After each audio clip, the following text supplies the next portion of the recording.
Hi, everybody. It's Dr. Lori. This is Ask Dr. Lori Live. That's right. I'm the PhD Antiques Appraiser, and I'm going to appraise your objects. Everything's unscripted. Guests are here from all over. Hey, have you signed up for the newsletter yet? You better sign up for the newsletter, full of information that will help you. So don't forget to sign up for it. It's easy to do.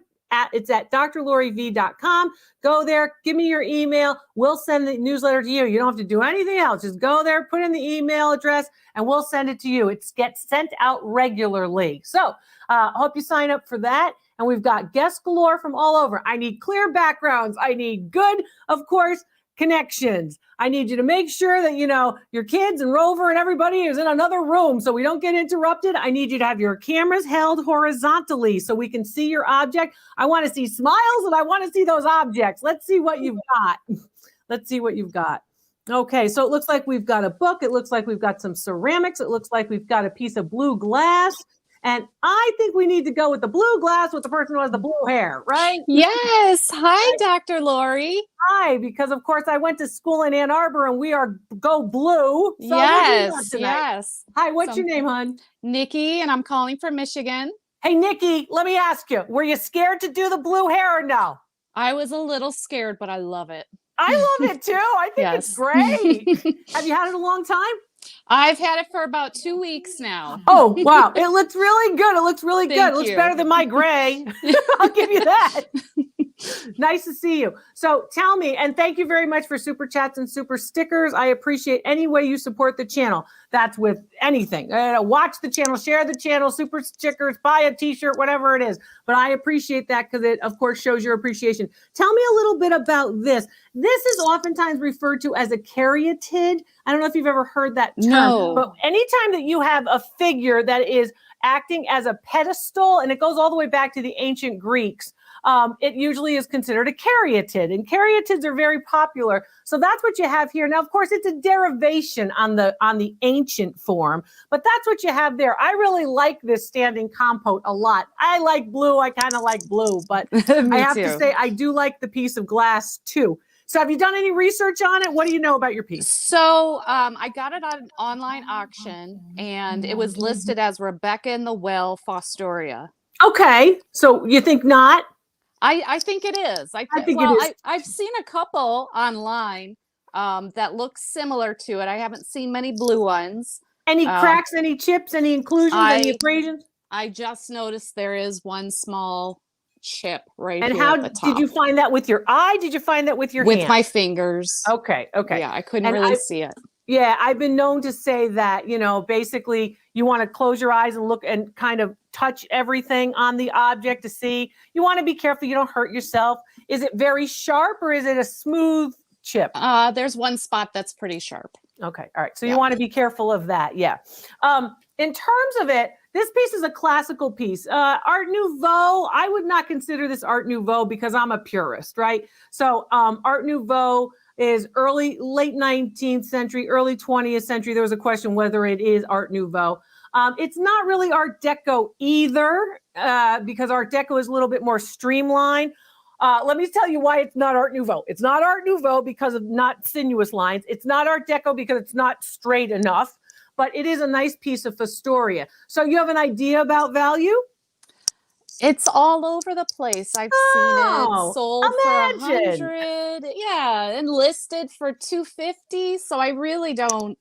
I have no idea. Based on actual sales records where a similar piece sold, how much did you pay for it? I paid $40. I really loved her, and you know, she's a big piece, and I love the color. About 1/3 of what she's worth. Okay. So she's worth about $120. Now, could you list it at $200? You could list it at $200. I don't think it'll move at $200. So again, I think it's worth about $120. Have I seen people who say, I love the color, I like the glass. You've got a chip in it, so that's a problem, right? You're going to have to negotiate a little bit with the chip. So that's going to be a problem. But I'd say about $120 based on actual sales records where similar pieces have sold. Don't forget, you want to avoid water to clean it. You want to use a white cotton cloth and no commercial cleaners on that cloth. So it's not like you're cleaning your furniture, you want to make sure white cotton cloth to do that. So, hey, go blue. Yes, go blue. Nice Thank to you, see Dr. Lori. My pleasure. My pleasure. That's nice. Even for $40, I think that's a nice piece. But again, condition. So hopefully she saw the condition. It's too bad she didn't see the condition before she purchased it. She didn't see that chip before she purchased it. So that's basically what you're saying. Back of oil canvas is gray. How do I date this? Oh, okay, Brittany. I tell a lot of folks about different ways to date canvases by their color. And I do that on videos as well. So it depends on what kind of gray you've got. So there are a lot of factors that go into this. Everyone goes, well, if it's very, very white, it's from this time period. If it's this, it's that. So gray is a totally different type of thing. We have to see, is it more of a brown gray color? Does it have a large open weave of your canvas? That will impact how old your piece is as well. And as always, you can go to the website and send a photograph, which I will review. I'll review for everybody. And again, it's not just because she asked a question here, but if you want to go to the website and send a photo, I'll take a look. Let's go with the necklace. Hi, what's your name? Valerie. Hi, how are you, Valerie? Hi. So what have you got, hon? I think it's an Klein choker. I think that's what it is. It has a tag on the back here. Can you get closer to the front so we can see the object? Yeah, let's see the front of the object. Okay. I know you all love the tags and the marks and the such. I love let's see if it's good to start. Then we'll see if they put a tag on it to up the value, if they put a tag on it, to indicate that. So, and tilt the piece downward a little bit. We've got a light. Yeah, that's the light we're trying to avoid. And stay still. All right, that's nice. It's got a logo tag on it that says Anne Klein? Yes. And it's all uppercase letters? It's all capital letters, Anne Klein? Well, it's hard to see. I probably should have something that... should have the loop. Remember the loop? I've got younger eyes to look at it real quick. Talk till I'm blue in the face. It's all uppercase. According to younger eyes, but I will get that loop. Now, younger eyes are not always going to be with you, but the loop can be. So that's easy for you to get. Anyway, exactly. Anne Klein piece like this choker. So here, like 14 inches, 16 inches? Yeah, probably. It's a kind of a smaller, because this is a small type. I'm laughing to myself because all you have to do is get a measuring tape and be prepared and get a loop. Come on, Valerie. Yeah, okay, I will do that. You're that. so I'll get cute. a measuring tape. value on that piece, I'm going to assume that it's 16 inches long because 16 tends to, of course, allow the manufacturer and the marketers to get to more people, right? To market for more people. Value on that piece, just about $65 to $75. How much did you pay? I got a whole bunch of good stuff in the blue box blue box from Goodwill. Yes. Now, yes. Are you happy with the blue boxes most of the time? Well, this was the first time I was able to get it on a Friday at exactly 6 o'clock. Yeah, because it is competitive. It is competitive. Yes, it is very competitive. And there was a whole bunch of Anne Klein pieces and some really nice, interesting pieces that I'm going to have to figure out where. Just for information with other folks, for other folks, when you saw it was Anne Klein, did you notice where the box came from? What part of the country? What city or state? No. Notice that next time. You'd be surprised at sometimes certain Goodwills or certain, blue boxes tend to have different types of merchandise in them from different places. So notice that next time. And check out my selling tips on my website too, because they talk about some tips to sell. That's at drloriview.com. Hey, good to see you. Yeah, I'm going to try to do one of those video calls. I know you have a different way of doing things. Sure, we have video calls. It's easy for you to sign up and do those. It's not hard at all. Go to our website, choose a date in the calendar. Okay, great. Take care, Valerie. Okay.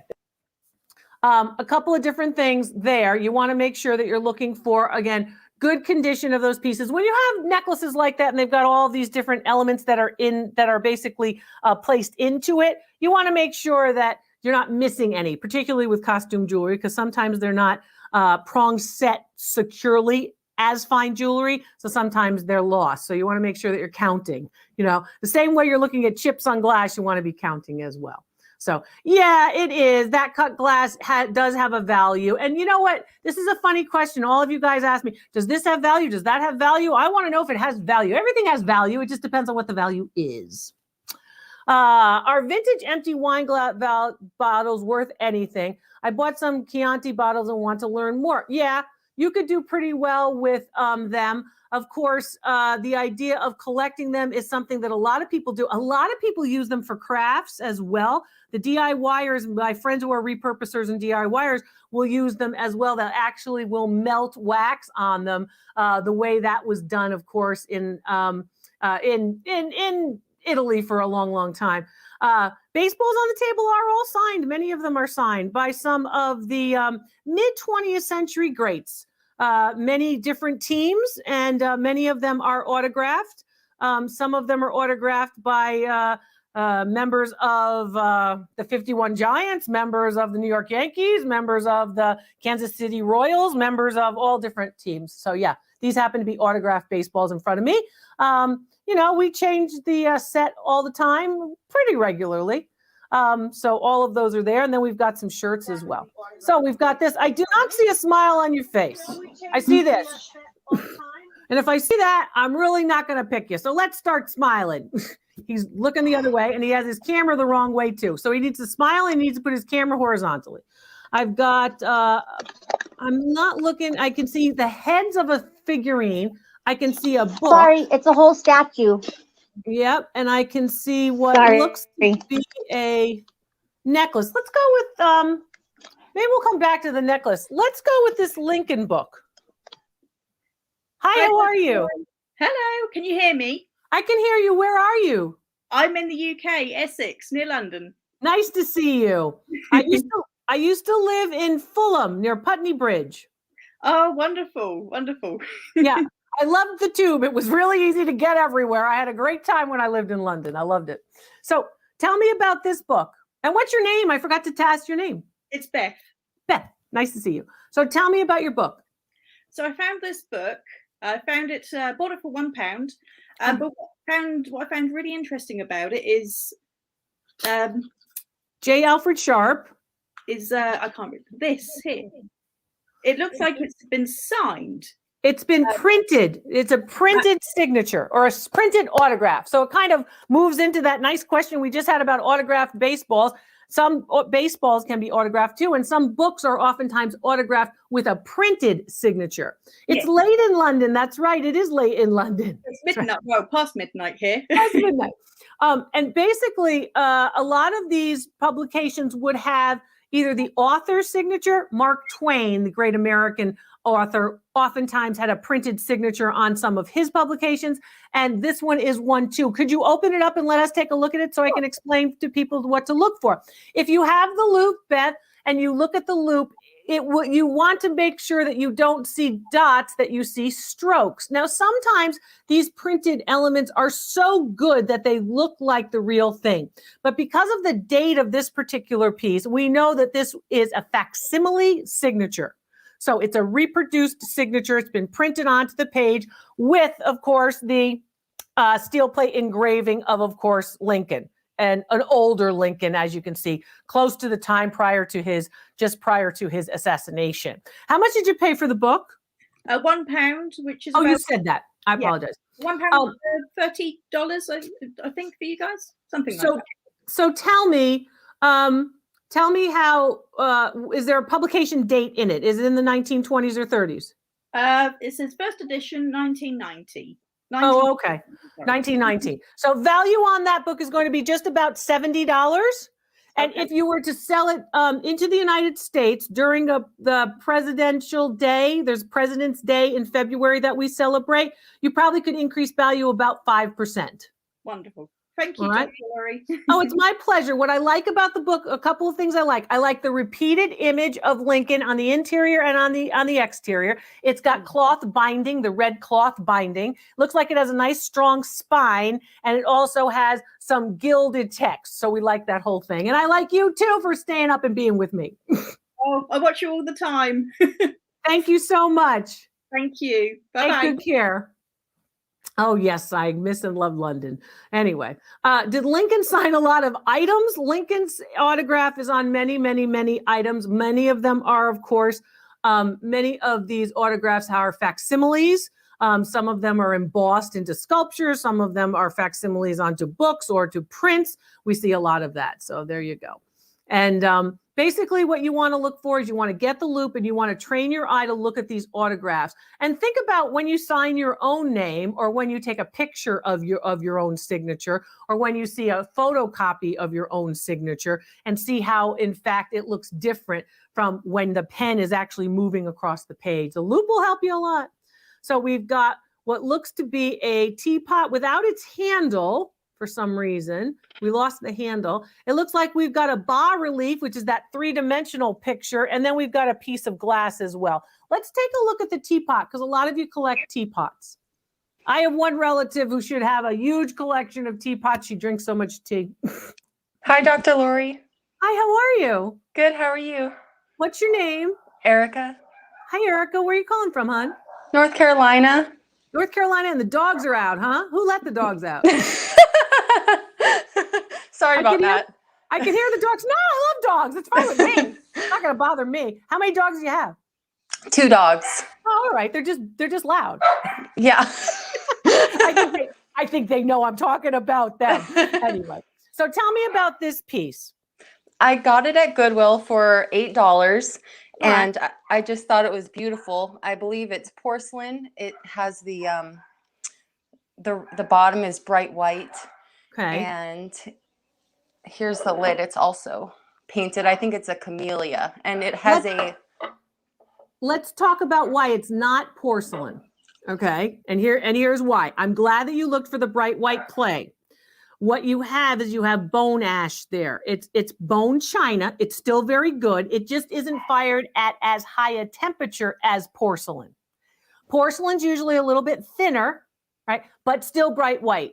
I think you have bone china there. It's a nice ceramic. It's been nicely pan painted and nicely glazed. So I agree that it's nice. Now, when you said you think it's a camellia, you mean the flower you think is a camellia? Yes. I'm lousy at flowers. I never know. I know a tulip, I know a rose, I can tell a daisy, and then I'm out, So the rest of you have to educate me on the flowers. So you think it's a camellia. There's no marking on the bottom, but if you'll notice, the glaze is actually done. Oh, there's a marking there. Excellent. Yeah, on the lid. Okay. So what did you find about that marking? And then I want to talk about lid markings versus markings on the whole pot. It just seems to be Japanese to me, but I can't really find anything about it. Okay. So that marking is probably the marking not of the ceramic maker, but of the artist who designed the piece. Okay. So the person who actually did the painting probably did that mark. The manufacturer's mark or the ceramic firm's mark is usually in the bottom. And oftentimes, especially in Western pieces, this is an Eastern piece, so it won't apply to this piece, but for the rest of you who might have a teapot, if you have a piece and you see the mark should be on the bottom, the underside, and the same mark should be on the top in Western pieces from Europe, pieces from North America, that kind of thing. This piece should typically only has a single mark, and that's for the designer or the person who did the hand painting. So you probably chose it because you liked the flower and you liked the hand painting, correct? Yes. Yes, John, there's no handle. We can see that there's no handle. John wants to type. He's cute. So then we've got that piece. So that handle would typically have been a reed handle, or it might have been sort of similar to wicker. It might have been rush, that kind of thing. So, and yes, you're all absolutely right that it's missing a handle, which I said when we started, but that's good. I'm glad you're looking. That's what I want you to do. I want you to be looking at these pieces and investigating them. So that's help. Does it still have vandal with it? Hey, John, you want to give me 30 seconds to finish it? Gosh, he's typing so fast. So this particular piece, you said you got it for what? $6, $8? $8. $8. Okay. And did you find any chips or cracks or problems or glaze skips? So like a bubble in the glaze that you saw? No. No. Okay. Value on the piece. Oh, first of all, time period. Probably dates between 1950 and 1970. So it's about 50 years old or more. And I would say value on the piece in today's market, about $40. So the handle, you probably could, in fact, replace. I know a lot of you have gone into any of those stores, the Joann Fabrics, those kinds of stores, and they'll have handles if you're making something. You could do that. You could replace the handle. Are you thinking of reselling it, or are you thinking of keeping it for yourself? I want to keep it. I have to say the other thing you could do is forego the handle, and you could actually think of it as a vase. I was thinking about that too. People do that too. John, don't apologize. I don't want you to apologize. Type away, honey. I'm happy to have your questions. I'm happy to answer your questions. It's no problem. But basically, I think that's a nice piece. And if it's part of a larger collection, I want it to be the piece that you look at and say, okay, Dr. Lori taught me about bone china tonight. It's not porcelain, but it's still a nice piece. Thanks, Dr. Lori. Hey, it's my pleasure. Nice to see you. You too. Bye. Bye-bye, honey. So it's nice when you find something that you just love. Building your own collections is what you want to do. And I want to educate your eyeballs so you can do that. And that's great. And John is doing that by asking the question. So fire away, John. It's no problem. I love to have your questions too and see what you have to say about these objects. My guests are here from all over. And of course, I like to tell you what to look for, because really, once you know what to look for, you're going to be empowered, so you won't pass by that piece. You know, I watch these other YouTube channels. They're walking by pieces. They're not really sure. They're talking about this. It's fine. You know, it's fun to watch them shop. But when you want to really say, hey, you know what? I need to know whether I should walk by that or not. That's when you're here. So I'm glad to show you that. That's a nice piece. Looks like fused glass to me. And then we have the Chicago World's Fair souvenir ticket.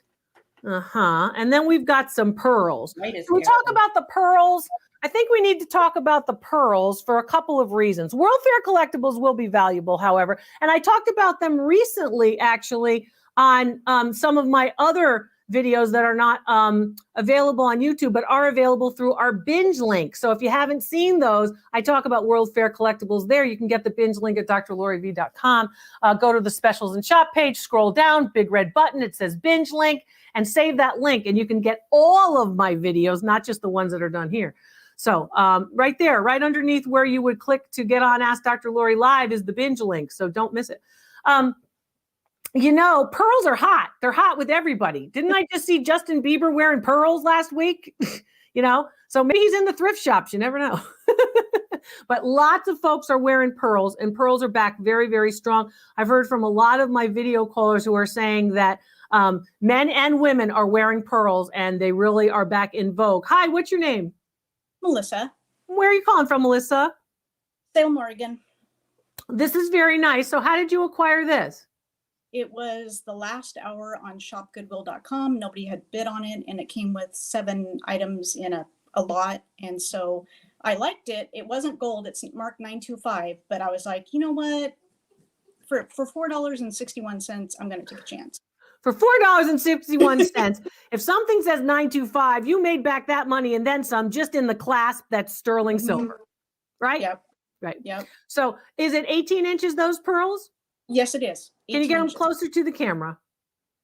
Now, one of the things I like about these pearls is I like the fact that the way that they're strung, they are strung and they actually fall very nicely. They aren't sort of where one is going astray and then 2 or 3 of them are straight and then another one goes astray. They fall very nicely. And that's really important when you're seeing pearls that are individually knotted and hand strung. The other question I have for you, if they're 18 inches long, we're guessing. Yeah, see, Juanita's son wears pearls. Yeah, the guys love them too. Yeah, pearls are big now. That particular set have a very nice luster. I do think that they are, in fact, freshwater pearls. They're not faux pearls. I think they're real pearls, but they're not cultured pearls. I would say that in terms of value, they have a market value of about $275 for your $4.61 investment, and that includes the value of the sterling silver clasp. Okay. Date for them, probably the 1980s. I don't think they are as old as the 1950s. I don't think they are into that vintage. They're vintage, but I don't think they're that old. They did come with earrings, but I don't know if they're original with it because it sort of kind of matches the clasp that's on it. Yeah, the earrings are not part of that set. We had a question there about gritty on your teeth with pearls. You know, that's a stupid thing to do. I'm going to say it just like that. Not that Lola's Little Treasures is stupid. I'm not calling anybody stupid. It's never a good idea to put anything in your mouth, okay, in terms of other than cookies. I could think of cookies. That's usually a good idea. But other than cookies, right? I don't get a laugh for that, Melissa. No, I don't. She's not even listening. She heard her value. She's done. Ice cream. Oh, ice cream would be good in your mouth. But things like, first of all, costume jewelry, especially if it's thrifting, never a good idea. And gritty against your teeth, that's never a good idea either. Because first of all, that's one of those stupid tests. And those tests are very difficult and problematic because not only can they damage the pieces, they can do something else. Melissa, if I'm keeping you, you can go. You have your value. I don't want to keep you. She's looking over here, looking over there. I mean, we'll get somebody else who wants to talk to me. It's fine. Freshwater pearls differ from cultured pearls. And I talk about the difference on my pearl videos. You can, of course, go and look at those because I give a lot of information on those videos about pearls on this channel. A lot of people asked about my information, and it is a little bit complex for you to have that. No, yeah, really, just don't do that. The test, I oftentimes will give you a safe test. I have videos on what's a safe test for you to test your pieces. But people do say, oh, it's gritty against your mouth, or if you, in fact, rub it against your cheek, your hand really hard, it'll actually make little tiny, like a warmth on your hand, all these different things. You need to educate your eyeballs. I talk to you about things such as when you can see a pearl that is starting to, in fact, starting to peel. I show you in the videos, in fact, what the different colors mean, what the different lusters are, that kind of thing. So that's basically what we're looking at. And I know, Melissa was getting distracted, so...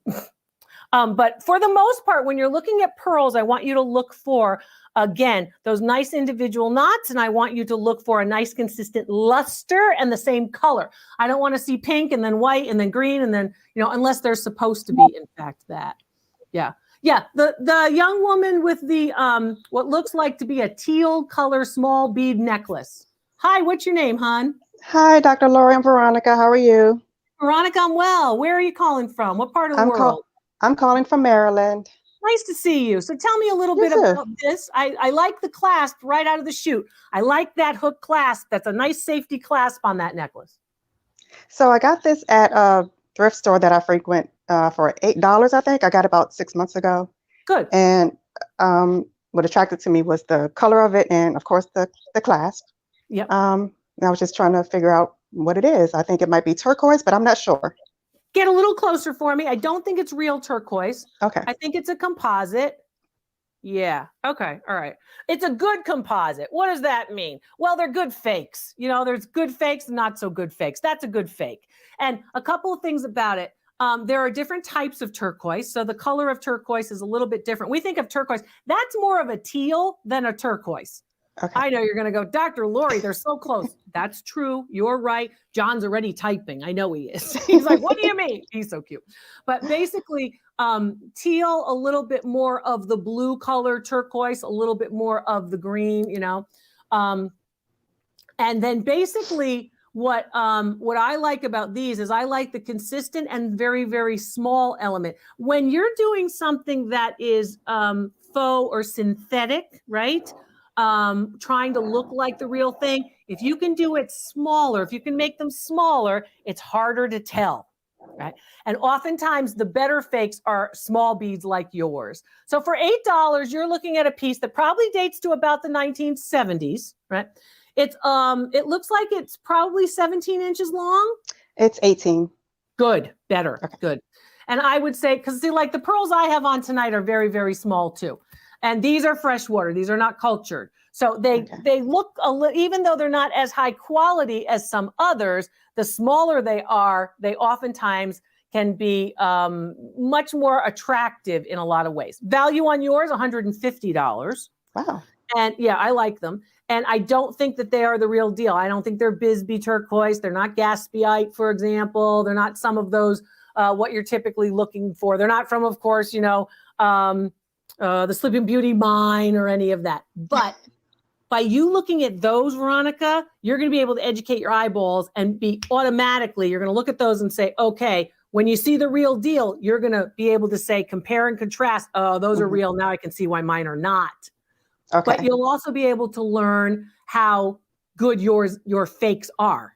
And that's an important thing too, because, we all know, I've been telling you for years, the costume jewelry, I've been doing this for 25 years or so. So the costume jewelry market is very hot. I've been telling you that for years. I'm guessing that there's no mark on the clasp, right? There's a symbol. I'm not sure what it is. It So looks there's like just a that. symbol. Yeah, Yeah, and okay. it's So there's, 14 karat. so there's just a maker symbol on them. Yeah. I think they're high quality faux turquoise beads, and I like the shape and I like the size, and I like you too. So Oh, nice thank to you. see you, honey. Thanks for calling You from too. Maryland. Thank you. My pleasure. Yeah, so that's really that's a nice piece. And I want you to remember those kinds of tips, because a lot of times people will think bigger is better. And a lot of times bigger is not always better, especially with costume jewelry. So those are nice. For $8, she did very, very well. I do think the clasp is a little bit better end than the rest of it. And I think the clasp is, of course, gold plated. So, but nice, very nice. That was a fun one. That was a fun one to see. So yeah, pearls are hot. Turquoise is back. Still sterling silver, always good. That's a nice print. That's a nice print out of the thing. I like that.